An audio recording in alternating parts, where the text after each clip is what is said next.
Welcome to the UpLevel Podcast, Kale. Thank you for being with us today. Really excited when I found your profile as I've been exploring this season, right relationship as a way forward, for today's UpLevel. So I'm going to dive in and just ask you, how are you defining this concept of right relationship? Yeah, it's a great question. I like to understand how relationships function from a place of possibilities and consequences. And so what that means is that every kind of like action that we do give will have a possibility that opens and also consequences that are like unintended, right? Whether they're intended or not, we as people that are aware, conscious, or even mindful, which is, a popular practice, should understand that maybe some of the things that we're choosing to do in our behaviors and our actions are coming from a foundation that maybe isn't really helping us along our way, or maybe has been something that we've been conditioned to believe is what we should be doing. And so when I think about right relationship, I just kind of imagine myself like, as an indigenous man in my own homeland of Hawaii, I carry like four different lineages. Um, Many times people want to come like to a place like Maui, for example, and they have all the right intentions, they have all the right good things. But then they assume that they're the ones who are supposed to bring this abundance to the people, or this idea that, oh, if we get Hawaiian people involved with blockchain, then they will be better at this change in the society. So it's coming from the right place, but what it does is it creates separation and distance because the people don't actually know how to be here. They haven't actually immersed themselves with local culture or even indigenous culture, and they haven't spent the time to be on the land or in the ocean. But they came with all these ideas from the society that they are leaving, whether that be from a city, or from academia, and so they actually needs to come into balance and harmony with about who they are as a human being, and understanding the history, not just of like the plight of indigenous people or what had happened during colonization, quote unquote, but what has actually happened to them and their people, and what are they reaching towards as a source of understanding. Because when they can do that, now they're not allied to certain systems or frames of thinking that have been put into them from, let's say, like underpinnings of puritanical religion or capitalist societies, or the sense of virtuosity of purity, because then now they're not coming with judgment, right, as like what this should be. Rather than that, they're going to come to a place where, okay, who am I in the larger story of what this is? Because I am just, um, a new arrival here.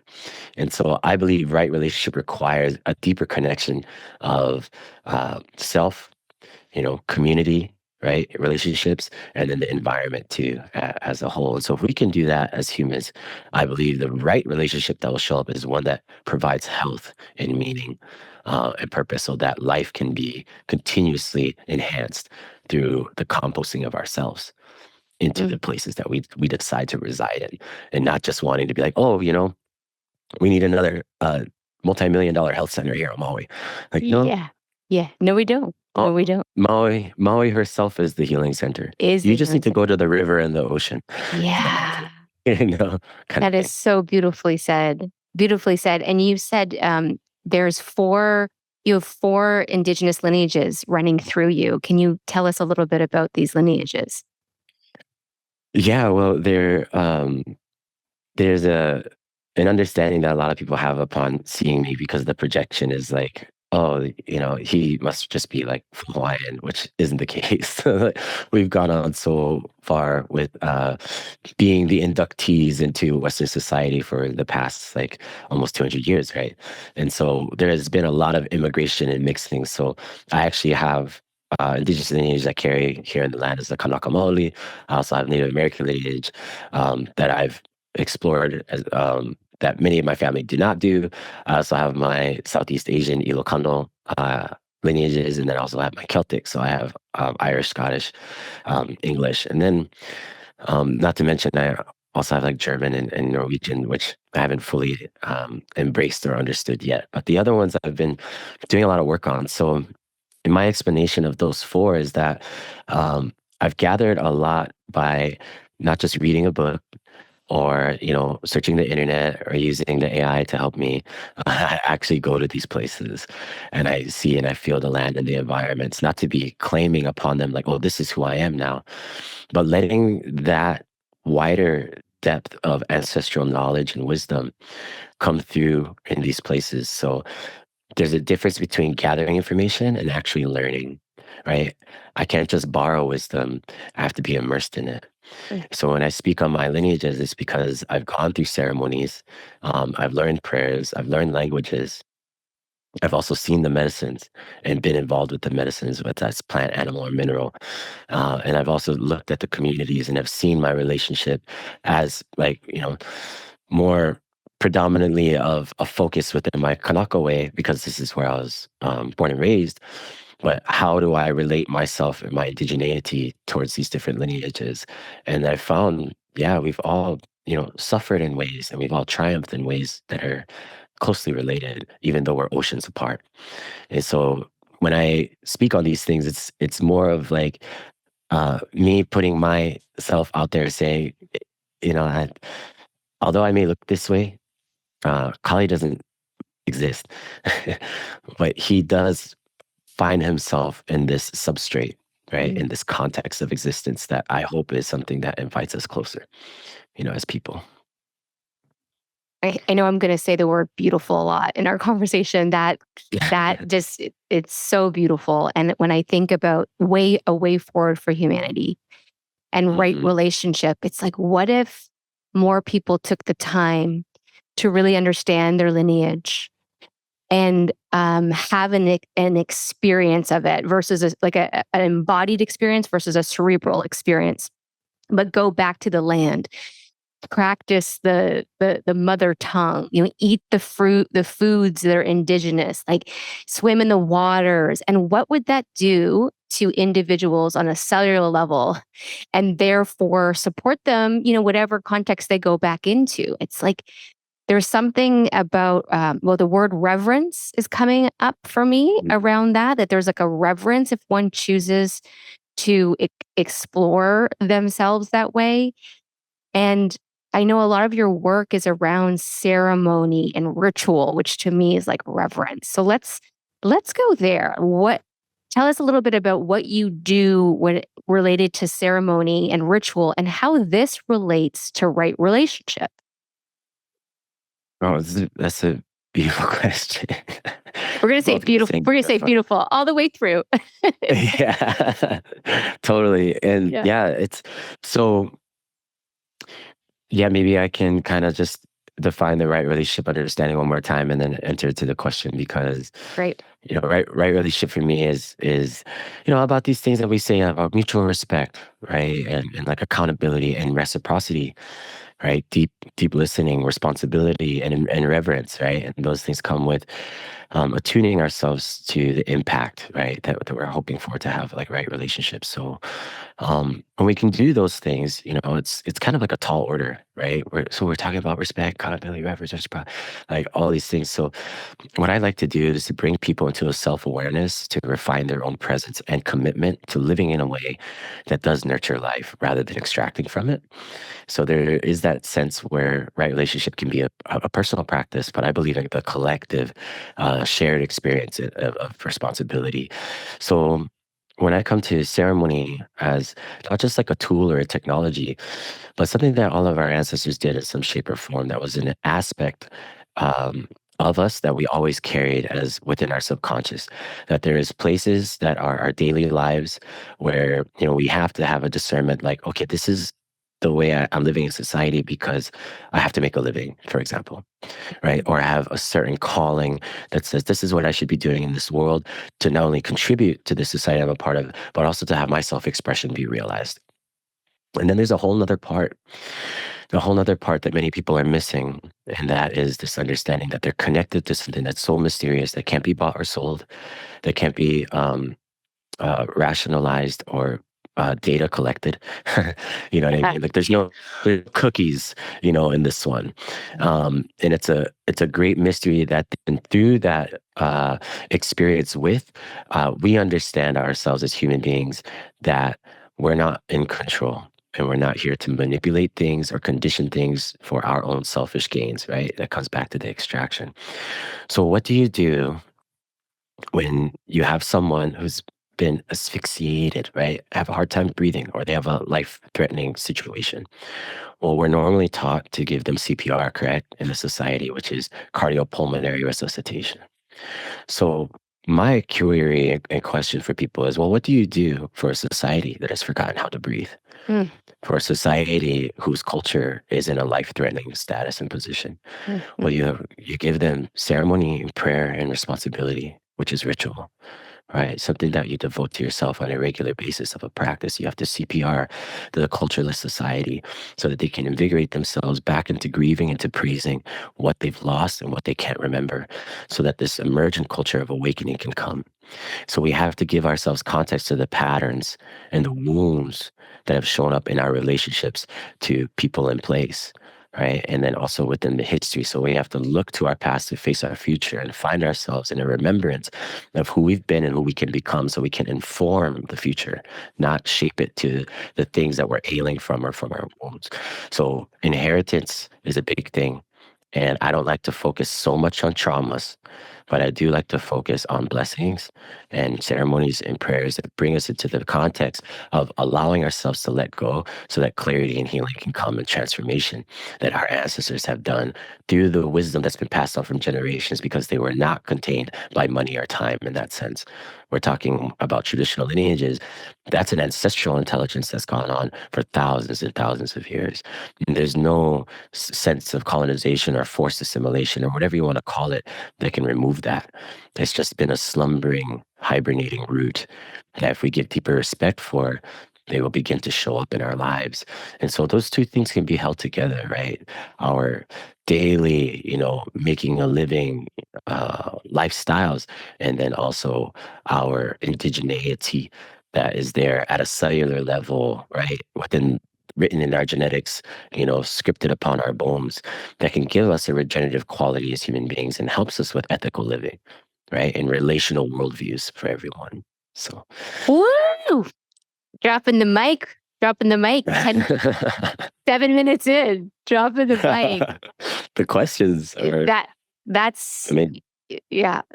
Okay. So then, just to make it for our listeners who are like, yeah, I'd love to bring in more ceremony into my day to day, but I have like 5 kids and a busy job and, all the things, paying the bills, plus the state of our world. So most people's nervous systems are just overtaxed.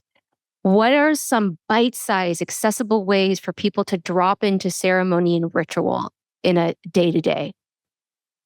yeah, beautiful. Yeah, thank you. So there's this thing that goes on, with the hustle culture, and everybody's like, we all have the same amount of time in the day. That's just not true. We all have this. No. It's good to differentiate, but not to separate. It's good to come into a sense of connection without needing to be corrected by somebody all the time about how you need to think about these things. And I say that because, yeah, you're right. So many of our people out there that are conscious and aware, and want to do good in the world, in their communities, can be overwhelmed, just by their circumstances, right? Or by how life has taken them into being fully supportive of their family, and they have people who are dependent upon them. So we're not always going to have the same time of the day as everybody else. So I just want to set that straight before I start Yeah. getting into like how we can do these things, because the context of what I'm going to speak to right now is, each of us can make a commitment first, right? Just a little micro commitment, which is, how do we attune ourselves to the rhythms of the day, right? With the sun. So if it's better for us to find quality time for ourselves to be connected to spirit before the sun gets up, pick that time. Or if it's better for you when it's sunset, pick that time. Because we need to create spaces for ourselves that help us relax in for at least 15 minutes of the day. Mm.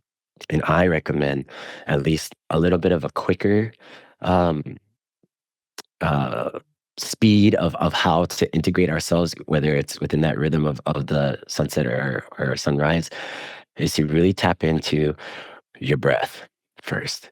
So the mindfulness practices are great, right? Doing some breath work, and giving yourself that alignment and attuning heart, mind, and body. So finding a quiet place somewhere in your house or somewhere outside that is like a sit spot that you can go to regularly and spend that 15 minutes listening to something that really helps you um, inspire or motivate or encourage you to keep going when you can't go on no more, right? The kids are still at the job, and then my friendships, nobody's here supporting me. All these things are happening in my life.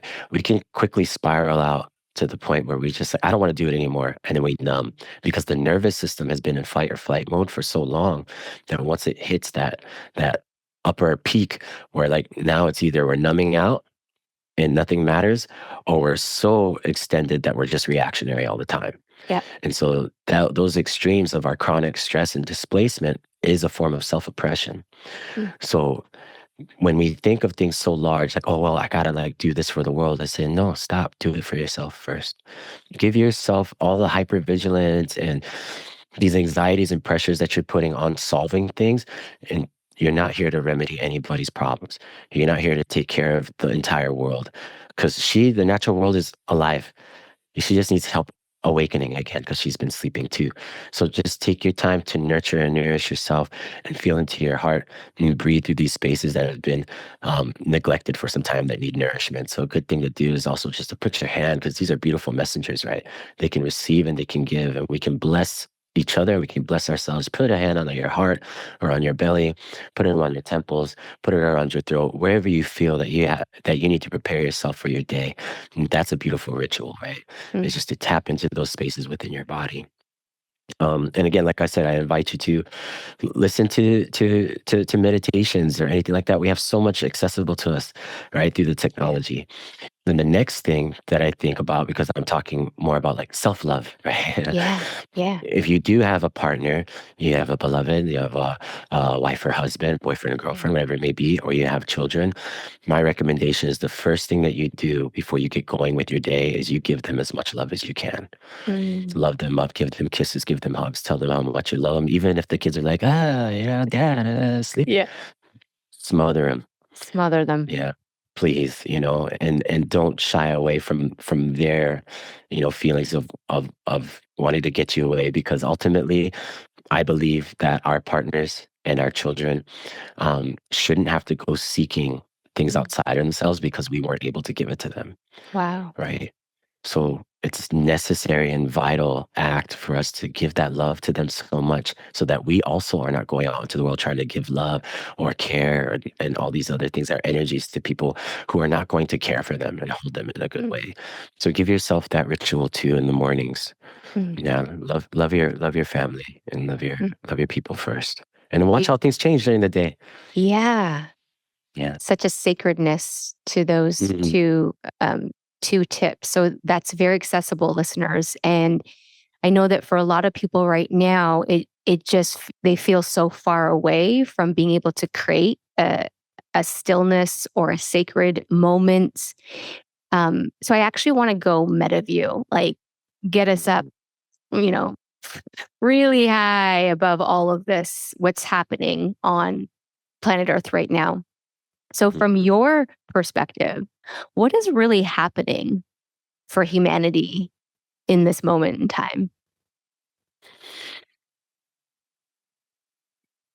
Yeah, that's a big one. Just a little question, It's just it's just a little question small, in that one. small little guy. Yeah. It's amazing how small questions like this can also reach so vastly into the mystery to the point that for me it's like, yeah, I can see so many kind of routes or pathways that humanity is going, and when I focus in on just kind of like how nations, participate with one another, how they engage, whether that's confrontationally or in alliance, and then I start to see like the world, herself, and how we've been seeing this world as this giant globalized society, and then eventually, the process is like, okay, well then what's out there? What's the galaxies? What does the universe want?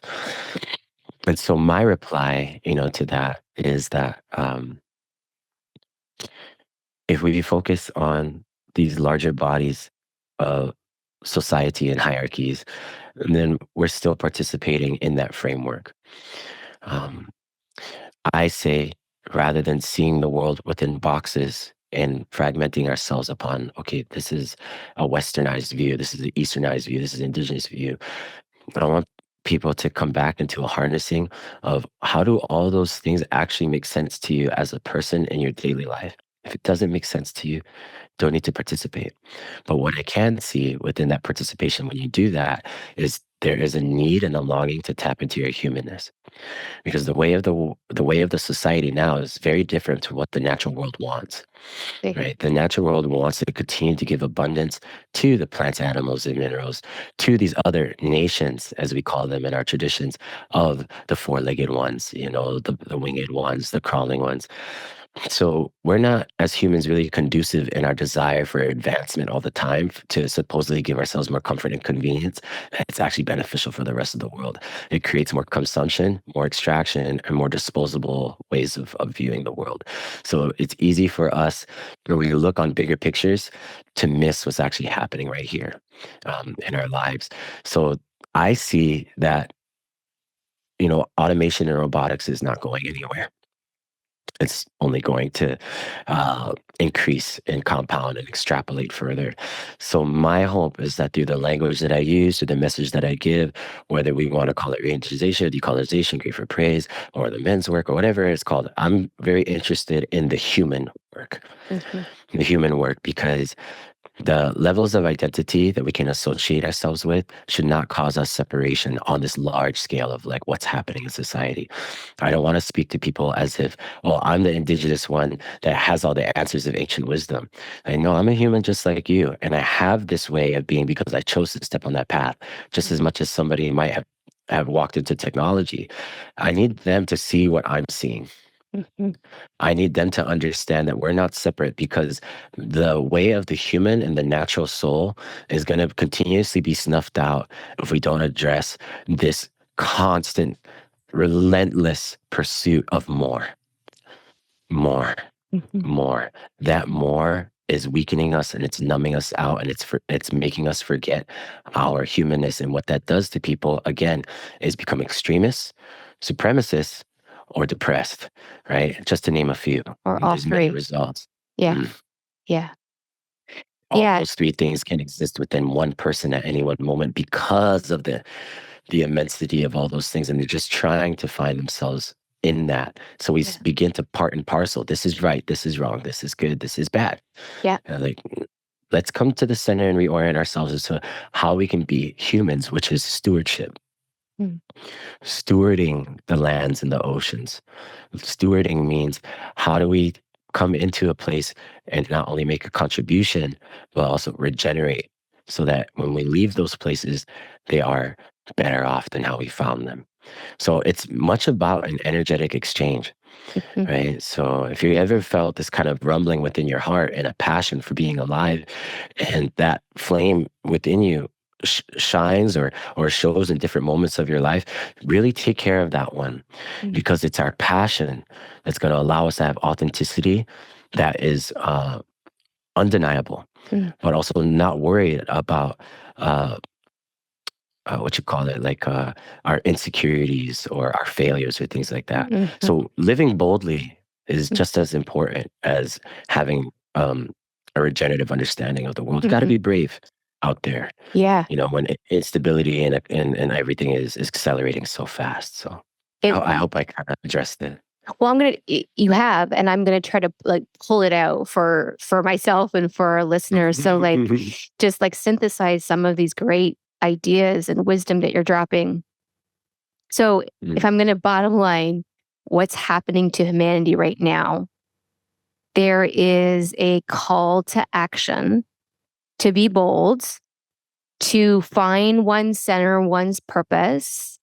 Part of the reason why it feels unstable, gritty, hard, chaotic, depressive, divisive is because we are being pressurized. We are being asked to connect to that bravery, connect to that purpose as a way to alchemize humanity in this moment. Is that a fair?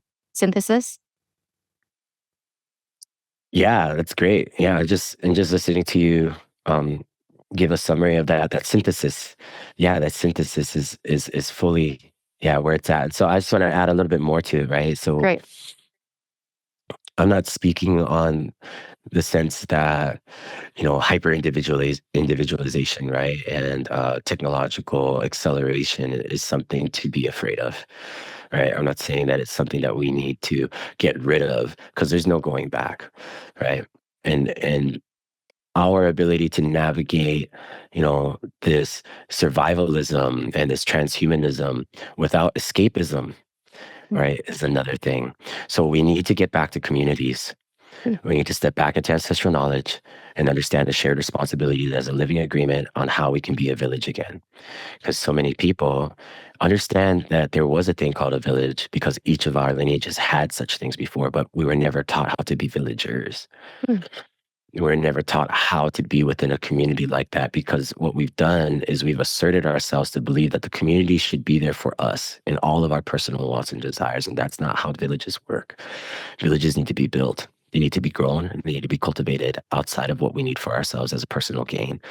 They need to show up by the hard, heartbreaking work and effort that it takes to bring our generations coming into education, into life, into rites of passage and ceremonies, into rituals, and then also for those older folks to step into their elderhood in a way that we're not putting them on a pedestal, but we're asking them to use their experience from what they've had and what their life has been like to adapt so that they can have input to help us with challenges and to help us integrate all of this fast-paced, loss of our humanness.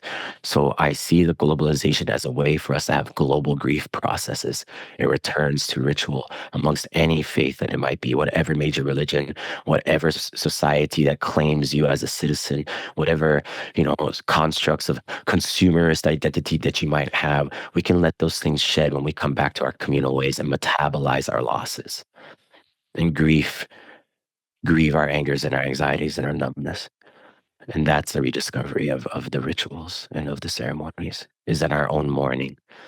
Yeah. So And I believe we need to give those frameworks for that emotional process so we can release this pain collectively rather than suffer in isolation.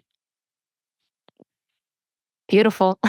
It's so beautiful. Yeah, circles, sitting in circles. And I keep, in most of my conversations around right relationship, I just keep seeing the infinity loop. I see circles. I see people. I mean, this was something that indigenous people were so um, incredible at, sitting in circle and the witnessing. The Mm. witnessing, that has so gotten lost in modern culture where you've got walls, you're living in four walls, you've got a fence between you and your neighbor, and then just the ability to witness one's humanity. And everything that you're saying is just like, to me, this is right relationship. This is right relationship. And there's a call in what I'm hearing you share is, let's go grassroots. Let's start within ourselves, giving ourselves that 15 minutes each morning to witness our own humanity. Then let's go love on the people that are closest to us, or the pets and the plants, and give them that love. And then when we go out in the world, whether it's to a work environment, a community environment, school, how can we then like put that love onto the more of the beings that are in those circles, and witness and create sacred space for us to be human. Okay. Well, I mean, yeah, you had me at community and circles. So, and okay, so, for the listeners who maybe these ideas still feel, I don't like using the word woo woo anymore because I'm really I'm just so not into it. But this might feel so foreign from where they are in their journey, but they're listening. So there's a curiosity, but like, what is your guidance and wisdom to them as we share these ideas of restoring or finding right relationship? Mm, yeah. Um, this is a good question. So maybe I can just speak on a little bit of a personal story for myself, Okay, so people have a better understanding of where I'm coming from as well. great. So all these things I'm talking about, I didn't just land on them because I thought they were great ideas.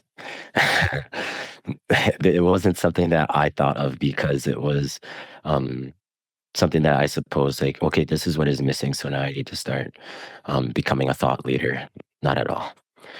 I found these things because I felt deeply connected to my love for my place, for my home, for my people within the community, whether they be my friends or acquaintances or other people doing similar work as myself, and also for the love of my parents and my siblings and my close knit family, my cousins, my aunties and uncles. And then through that love, I went on a search of a seeking of what does it actually mean to be me. And because I was brought up in the same society that you are, Hmm. the same society. Just as much as a citizen of the United States as any other of my fellow countrymen.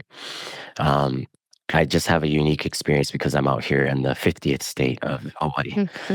And so when I found that modern society wasn't going to give me answers, it was just always going to tell me what it is I need to do um, to just put these parts of my humanness aside so that I can just contribute to what's been going on. And this is the right way of performing.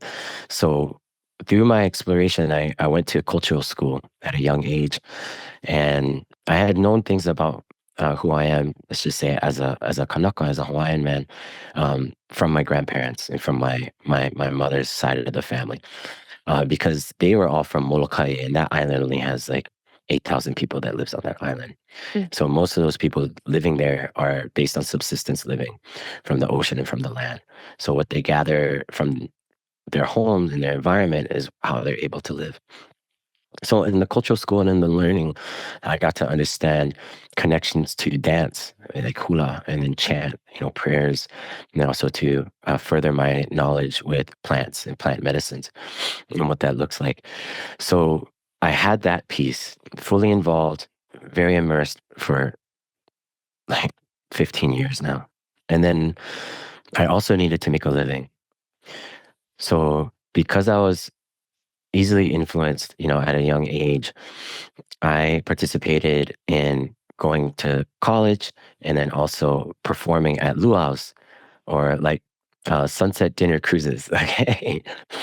And Yeah. so I'm on stage and I'm dancing my culture to people who see us as just a fantasy, right? This is the remnants of an old way of people that no longer really exist, but it's super cute to see this novelty existing because I'm here in Hawaii to have a vacation, right? And to help myself alleviate some of the pains and pressures that I experience from making a living. So I'm going to come to someone else's home and see them doing the same. So the practicality as to why I say that is because the two things for me were in a binary opposition. Mm. They were working against each other. How can I be a cultural practitioner and be fully immersed into these ceremonies and these ancient ways of knowing, but yet at the same time sell out my culture by being a performer? Wow. Because that was the mentality, right? That was given to me was like, if you do it this way, then you're just part of the problem. Even though you're saying you're like this is the proof, right? The evidence that you really don't get it. So I had to come into a lot of self-regulation around what that is. What is this imposter syndrome that I'm feeling? Am I really the guy that should be out there speaking about these things when I'm actually the one that's contributing to the mass? So what I did was, this is for the people who say like these things are foreign, Yeah. right? Like these things that I'm talking about. Yeah. Well, it's not. It's actually everyday practicality through spirituality, because spirituality is not separate from the physical realm. The unseen and the seen are always navigating each other. So just like if I'm going to remedy the situation that I have within myself, then I have to understand like, am I part of the problem or am I existing within the problem that has already been here because I was born into it? Mhm. Right. And so people will give it names like colonization or forced assimilation. I rather say, how do I integrate myself in the now? Mm. Who am I in this new old way? How can I understand that I'm not just a performer, but I have a message to give? And if it means that people's first touch upon this is to see it as entertainment, well, then let me use it as a way to educate them. I will educate them through the way that I do this. I'm not going to reside in this identity that others have put upon me that I'm part of the problem, because I'm not. Because the bigger problem is that we have giant multinational conglomerates that are coming out and buying up our land. And then they are developing it because they believe in their own egomaniacal way, in their own malignant ego, that this is what's better because it's called progress. So, under that banner, me as just a human being, and I'm reaching to you on this, you have this too. You're not part of the problem.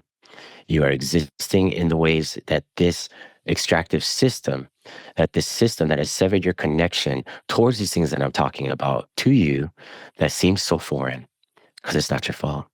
It's deeply systemic wounding.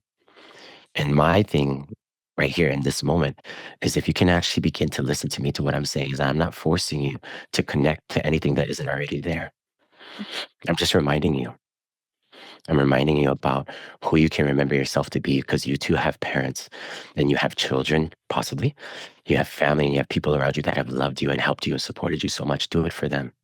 Mm. Not in the way to like gain more for them by giving them all the things that you didn't have. Be even more deeply in love and present with your own unique expression of the person that you are in this time before it's too late.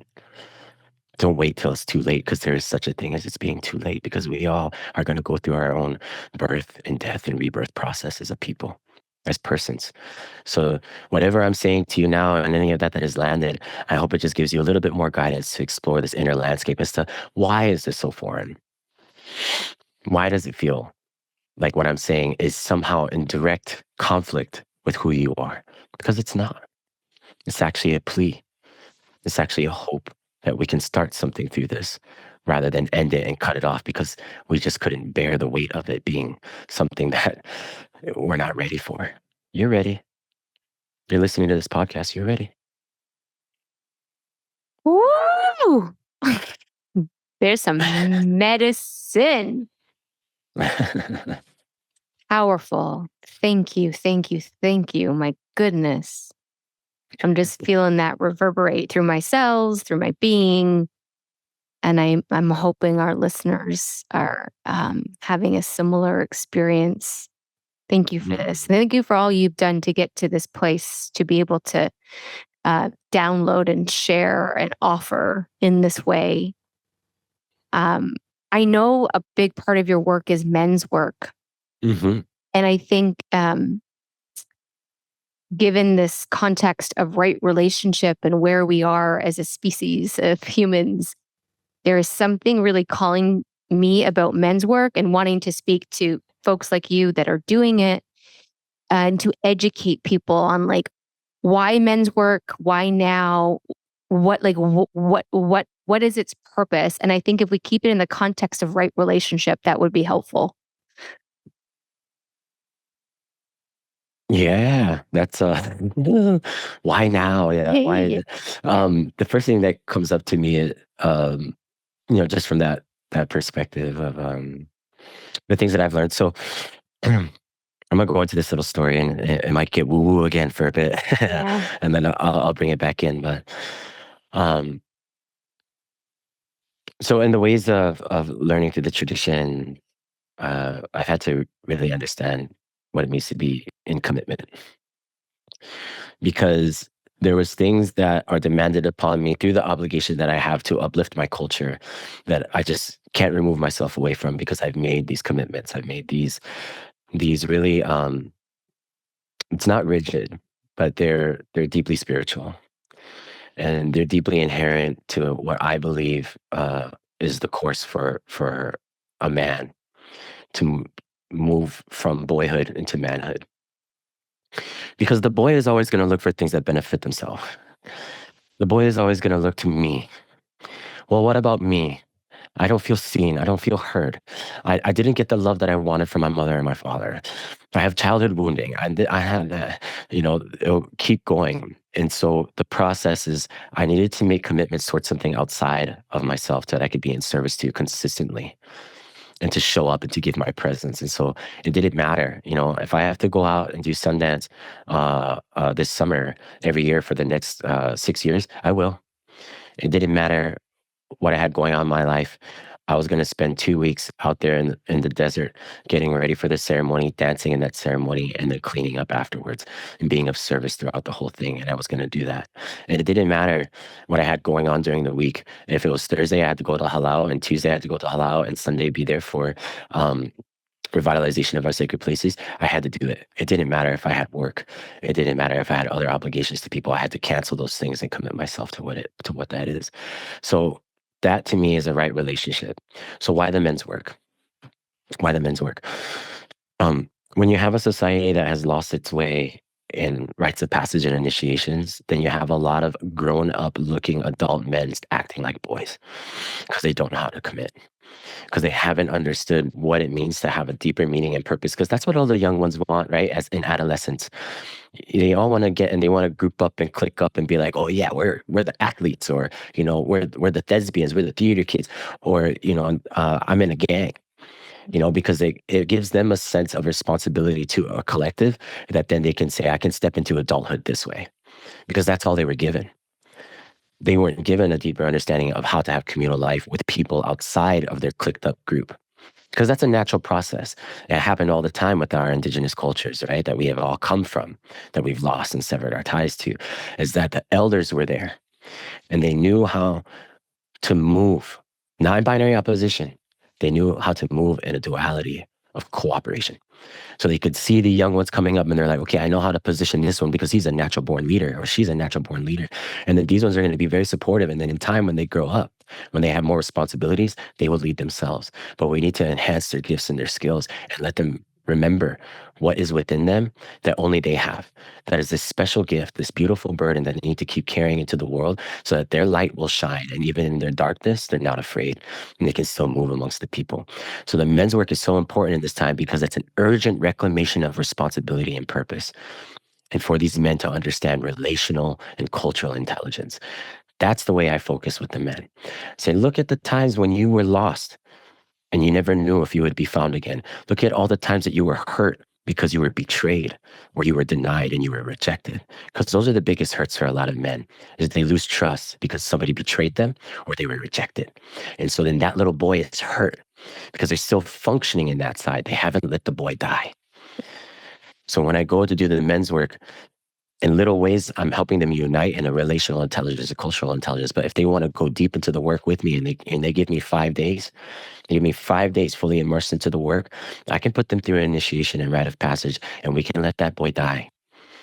Okay? And I say die not as a punishment for being alive. I say die as a rite of transitioning, of transformation towards the fullness, fully fledged manhood. Right, how to be an adult. So how do we do those things? Mhm. How do we address our masculinity? I'm not the military. I'm not going to break you down and build you up into the thing that's perfect Yeah. or the thing that's the world needs. No, I'm going to ask you to take in all those things, that your shattered pieces of your heart, those pieces that maybe you've lost and you can't remember, the things that make you react, that make you want to remove yourself or to isolate, the things that say that, I'm not enough, I'll never be enough, or I'm too much. I'm too much. I say, bring all that here. Bring all that here with me, and we'll create this safe container. We'll create this container of life and death, and you can reclaim those pieces of your heart that you've lost or that have been broken and piece it back again. And in those cracks and in those seams, you'll put gold in it. You'll put gold in it because that's what a man does. A man doesn't break and stops because things have gotten too heavy or because he's been hurt. No, he picks himself back up again. He gets those pieces of his heart, and he lives with more presence. Right? That's the more that I'm talking about. Not more growth, not more hustle, more empathy, grace, compassion for who you are and what you've learned. Because if it wasn't for those things, if it wasn't for that hurt and that pain and that suffering, you wouldn't be the man who you are today, a chosen one for your family and your friends. That's who you need to be. And I'm not gonna let you leave me without having that experience, at least just a little taste. So you have something to remind yourself throughout your day when things get heavy. So we're seeking purpose, not materialism. There's no dominance or avoidance here. It's collaboration and cooperation and understanding what accountability means, what commitment means, what our mental health needs. You know, I'm not going to solve society's problems of men's mental health and the high rates of suicide and depression, Mm, or substance abuse. Like, I'm not going to do that. This mm, cultural conditioning, that's not mine to claim. mm, But if I got you here close to me, mhm, eh, with with uh, with what I can give in my own alienation, in my own like desire to not want to be misunderstood or being shamed for my own regrets and the choices I made in my life, my unhealthy coping mechanisms, mm, I'm going to be sure that I carry those same wounds, and you don't need to be left alone in that vulnerability, but be mm, courageous and knowing that we have depth here. mm. We truly have a depth here. Yeah. And I'm just appreciating and want to acknowledge your depth and your courage. I see your passion coming through for this work. And it is so needed. It is so needed when we look at not just men, but the masculine energy on the planet and the wounding. And it goes back to where we started about this collective grief that's needing to happen. That's what I hear you offer so greatly, is like when you're working with men or a man, you're creating a space, you're witnessing them to grieve and to let the parts of them that are no longer serving have a ceremony, have a ritual, and so that they can step into the next iteration of who they are and be of more service, like more fully embodied service of where they are now. And does humanity need this? Like this, I'm like assigning a mandatory 5-day retreat with Kale right now. Like, let's all go to Hawaii.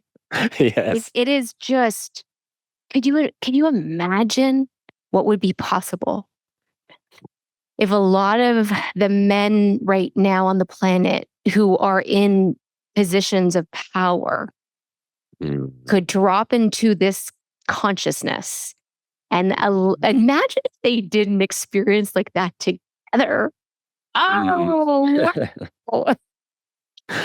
Yeah, you're speaking to it right there. Ooh, That's that's one of yeah. my high dreams. That is one of my high dreams, you know? Yeah. Well, as that continues, that vision continues to evolve, those of us that are accessing this consciousness and listening to this, like, let's do the work for those that just they're not on that frequency, that they haven't tuned into that channel yet. Let us keep doing the work Mhm. for those that either they don't have the advantage to it or they're so fragmented that there's Mhm. just not an awareness that this is like a returning to oneself, a returning to humanness. Mhm.